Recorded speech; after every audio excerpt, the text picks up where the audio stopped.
T20 world cup 2026 இன்னைக்கு night semi-final 1 நடக்க போகுது. இந்த செமிஃபைனல் 1ல் ஒரு பயங்கரமான ட்விஸ்ட்டு. என்ன ட்விஸ்ட் அப்படின்னு பார்த்தீங்கன்னா வந்து மெயினாக வந்து யாருக்கு அப்படின்னு பார்த்தீங்கன்னா சவுத் ஆஃப்ரிக்காவில் தான். ஏன் சவுத் ஆஃப்ரிக்கா அப்படின்னு பார்த்தீங்கன்னா சவுத் ஆஃப்ரிக்கா வந்து இந்த T20 வேர்ல்டு கப்பில் 2 வெண்ணி தான். ஒன்று அகமதாபாத், இன்னொன்று டெல்லி. இந்த 2 வெண்ணியில் தான் விளையாடிருக்காங்க. பட் ஆனால் நியூசிலாந்து அப்படி கிடையாது. சென்னை, கொலம்போ, சென்னை, அகமதாபாத், சென்னை அப்படின்னு சொல்லிட்டு தொடர்ந்து ட்ராவலிங்லேயே இருந்திருக்காங்க. ஸோ ட்ராவலிங் பண்ணி விளையாடுறது எவ்வளோ கஷ்டம்னு சொல்லிட்டு பிளேயர்ஸ்க்கு தான் தெரியும்.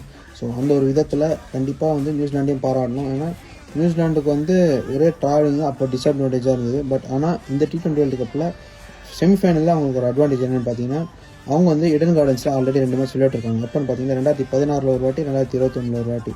ஸோ அந்த ஒரு அட்வான்டேஜ் இருக்கிறதால நியூசிலாண்டு பழிச்சிப்பாங்க. பட் சவுத் ஆஃப்ரிக்கா அப்படி கிடையாது. சவுத் ஆஃப்ரிக்கா வந்து ஃபஸ்ட் டைம் இந்த ஹிஸ்ட்ரி ஆஃப் T20 கிரிக்கெட்டு, அதாவது T20 இன்டர்நேஷனல் கிரிக்கெட்டு அவங்க டீம் வந்து எடன் கார்டன்ஸில் ஃபஸ்ட் டைம் விளையாட போகிறாங்க. அதுவும் இல்லாமல் 2015 ஒரு வாட்டி ஷெட்யூல் பண்ணியிருந்தாங்க. பட் ஆனால் அந்த மேட்ச்சு மழைனால ரத்தாயிடுச்சு. அதுக்கப்புறமா பார்த்தீங்கன்னா ODI டெஸ்ட் கிரிக்கெட் விளையாடுறாங்க அந்த வென்யூவில். பட் ஆனால் T20 கிரிக்கெட் ஃபஸ்ட் டைம் விளையாட போகிறாங்க. ஸோ இங்கே தான் வந்து ICC செம்ம ட்விஸ்ட் வச்சாங்க சவுத் ஆஃப்ரிக்காவுக்கு. ஸ்டார்டிங்கில் நியூசிலாண்டுக்கு டிஸ்அட்வான்டேஜ், இப்போ அட்வான்டேஜ். சவுத் ஆஃப்ரிக்காவுக்கு பார்த்தீங்கன்னா அப்போ அட்வான்டேஜ், இப்போ டிஸ்அட்வான்டேஜ். ஸோ இந்த 2 டீமுமே ஸ்ட்ராங்காக இருக்காங்க. 2 டீமுமே டாப் ஆர்டர் பேட்டிங் செம்ம ஸ்ட்ராங்கு.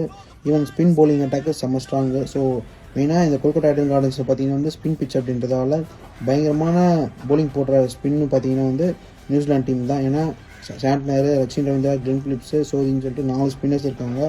ஃபாஸ்ட் பவுலர் சைடில் மேட் ஹென்ரி, ஃபெர்கூசன், லைனா அவங்க இருக்காங்க ஒரு பக்கம். பட் ஆனால் சவுத் ஆஃப்ரிக்கா வந்து பார்த்தீங்கன்னா வந்து ஸ்பின் கம்மி. ஏன்னா கேசவ் மகராஜ் ஒரு பக்கம், ஜார்ஜ் ரெண்டே ஒரு பக்கம், அப்புறமா வந்து ஏடன் மார்க்ராம் 3 பேர் தான் கோல்டன் ஆம். அதாவது நான் வந்து ஏடன் மார்க்ராம் கோல்டன் ஆம் தான் பேர் வச்சுருக்கேன். ஏன்னா அவர் வந்து போட்டர்னாலே விக்கெட் விழுந்துருது. ஸோ அதனால் வந்து ஏடன் மார்க்ராமு அந்த ஒரு விதத்தில் நான் பார்த்தது என்னை பொறுத்த வரைக்கும் நான் ஒரு பர்சன்டேஜை கொடுப்பேன் யார் ஜெயிப்பா அப்படின்னு சொல்லிட்டு. 60 வந்து நியூசிலாண்டுக்கு, 40 வந்து சவுத் ஆஃப்ரிக்காவுக்கு. ஏன் அப்படின்னு பார்த்தீங்கன்னா எப்பவுமே ஒரு டீம் வந்து ஒரு கிரவுண்டில் புதுசாக வந்து விளையாடுறாங்க அப்படின்னும் போது அந்த டீம் ஸ்ட்ரகிள் ஆகும். அந்த விதத்தில் சவுத் ஆஃப்ரிக்காவுக்கு 40. அட் சேம் டைம் ஆல்ரெடி ஒரு டீம் விளையாடிருக்காங்க இந்த வென்யூவில். கண்டிஷன்ஸ்லாம் என்னென்னு தெரியும். ஸோ மெயினாக வந்து சாண்ட்னர் வந்து அந்த டைமில் பிளேயராக இருந்த இந்த 2 வருஷமே பார்த்தீங்கன்னா 2016லேயும் 2021லேயும். ஸோ பிளேயராக இருந்தவர் வந்து இப்போ கேப்டன்ஷிப் பண்ணுறாரு அப்படின்போது அவருக்கு சில கண்டிஷன்ஸ்லாம் தெரிய அதிகமாக வாய்ப்பு இருக்குது. ஸோ அந்த ஒரு விதத்தில் பார்த்தீங்கன்னா வந்து கண்டிப்பாக நியூசிலாண்டுக்கு 60, சவுத் ஆஃப்ரிக்காவுக்கு 40. ஸோ அதேமாரி இந்த மேட்ச்சில் யார் பிளேயர் ஆஃப் தி மேட்ச் ஆடுவாங்கன்னு சொல்லிட்டு கீழே கமெண்ட் பண்ணுங்கள். ஸோ பார்ப்போம் அடுத்த வீடியோவில். பை.